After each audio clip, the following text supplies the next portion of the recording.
और वंदे मातरम। जय हिंद दोस्तों, मैं Surendra Singh super education study platform में आपका स्वागत करता हूं। टीजीटी हिंदी की सीरीज़ में आज देखेंगे ईदगाह कहानी के लेखक व प्रमुख पात्र कौन है। तो ईदगाह कहानी की बात की जाए तो मुंशी प्रेमचंद इसके लेखक हैं। मुंशी प्रेमचंद ने ये कहानी लिखी है और हामिद इसका प्रमुख पात्र है। कौन पात्र है? प्रमुख पात्र पूछा जाता है एग्जाम में। तो ईदगाह कहानी का प्रमुख पात्र हामिद है, जो कि एक ईद के मेले से चिमटा लेके आता है। इसके मम्मी पापा ख़त्म हो जाते हैं तो अपनी दादी के लिए लेके आता है। चलिए दूसरा प्रश्न देख लेते हैं। आचरण की सभ्यता निबंध के लेखक कौन है। तो आचरण की सभ्यता निबंध के लेखक सरदार पूर सिंह हैं। इन्होंने लिखा है ये निबंध आचरण की सभ्यता। तीसरा प्रश्न देखते हैं, गेहूँ बानाम गुलाब किसकी रचना है।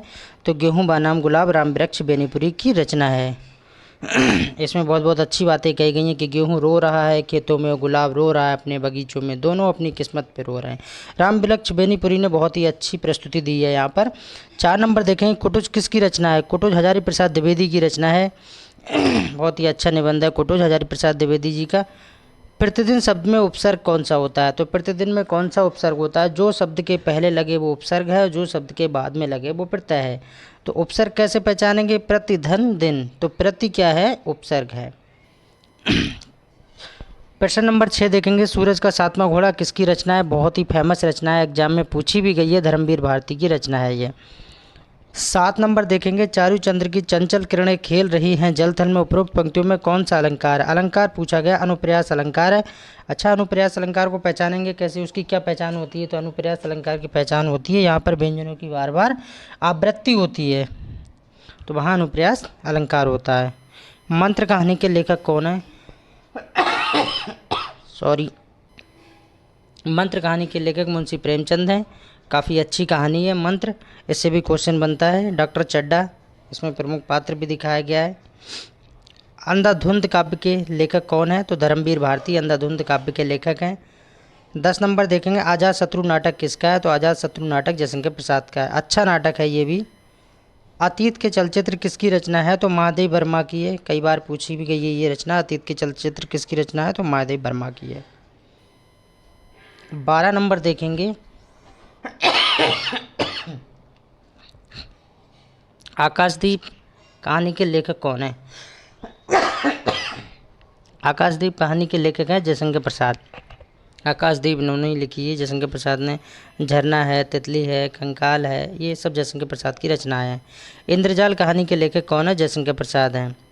14 नंबर देखेंगे, ऐसे थे हमारे बापू रचना के लेखक कौन है। जयप्रकाश भारती ने लिखी है। ऐसे थे हमारे बापू, बापू जी के ऊपर लिखी है जयप्रकाश भारती जी ने।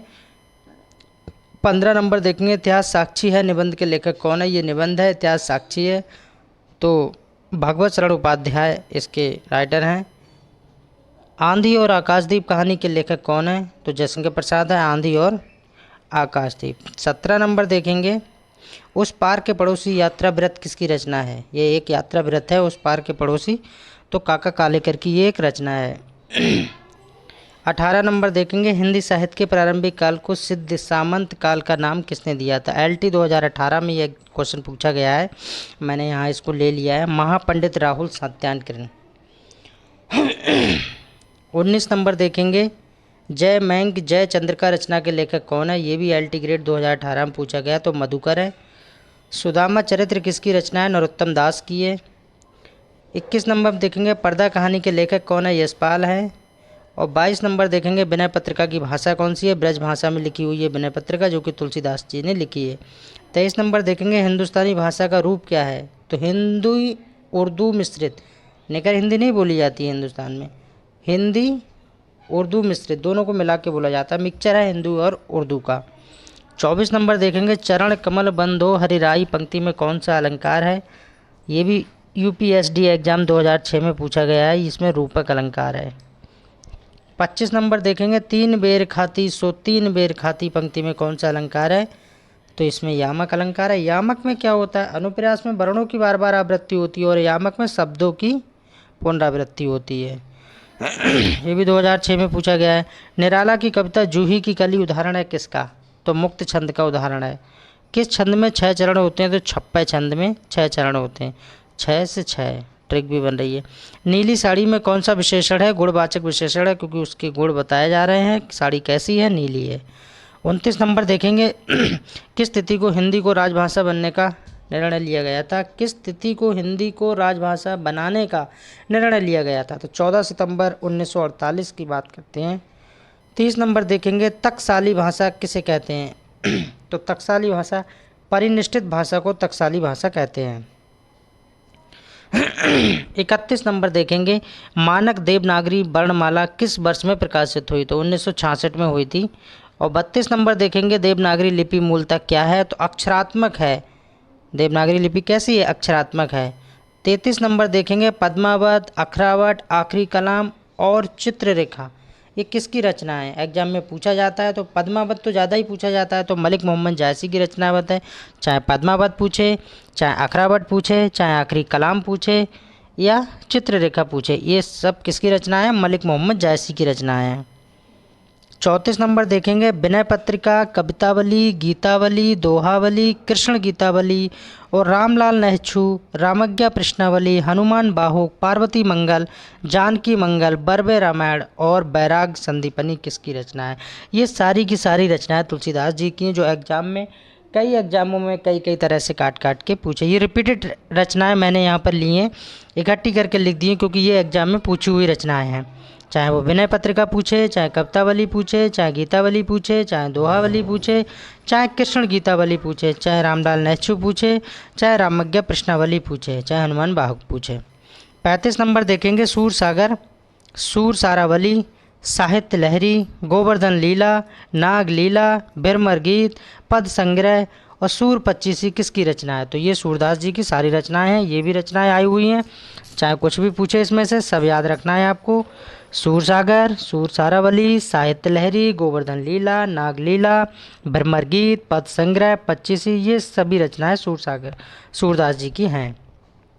और सूरदास जी का सबसे फेमस ग्रंथ क्या है? सूर सागर। और तुलसीदास का विनय पत्रिका।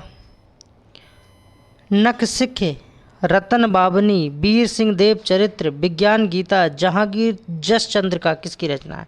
ये केशव प्रसाद जी की रचनाएं हैं, ये भी बहुत फेमस रही हैं। नख सिख, रतन बाबनी, वीर सिंह देव चरित्र, विज्ञान गीता, जहांगीर यक चंद्र का। 37 नंबर देखेंगे हरी मोरी पियो, मैं राम की बहुरिया, किस कवि की पंक्तियां हैं? ये पंक्तियां दे दी गई थी एग्जाम में कि हरी मोरी पियो, मैं राम की बहुरिया, ये कबीरदास ने कहा था। ये कबीरदास की लाइनें हैं, ये पंक्तियां कबीरदास की हैं। 38 नंबर देखेंगे केशव कही न जाई का, केशव कही न जाई का, कहिए किस कवि की पंक्तियां हैं? तो ये तुलसीदास जी की है, ना कि केशवदास की है। ये तुलसीदास ने कहा है केशवदास के प्रति। 39 नंबर देखेंगे प्रेम फुलवारी, प्रेम माधुरी और प्रेम तरंग, प्रेम सरोवर, प्रेम मलिका, प्रेम बल्लारी और विजय पताका, बंदर सभा और नए जमाने की मुकरी, ये किसकी रचना है? ये भारतेंदु हरिश्चंद्र की है, जिनका एक बहुत फेमस निबंध भी है, भारतवर्ष उन्नति कैसे हो सकती है। 12th क्लास में इसका वर्णन किया गया है, बहुत ही अच्छा निबंध है। भारत के बारे में कहा गया है कि हमारे हिंदुस्तानी लोग तो रेल की डिब्बा है। और इस वीडियो का लास्ट प्रश्न देखेंगे साकेत, भारत भारती, यशोधरा, द्वापर, शकुंतला और नहुस किसकी रचनाएं हैं? ये रचनाएं अनेक एग्जामों में पूछी गई हैं, जो कि मैथिली शरण गुप्त की है। ये कई एग्जामों में आई हुई हैं। Thanks for watching. प्लीज़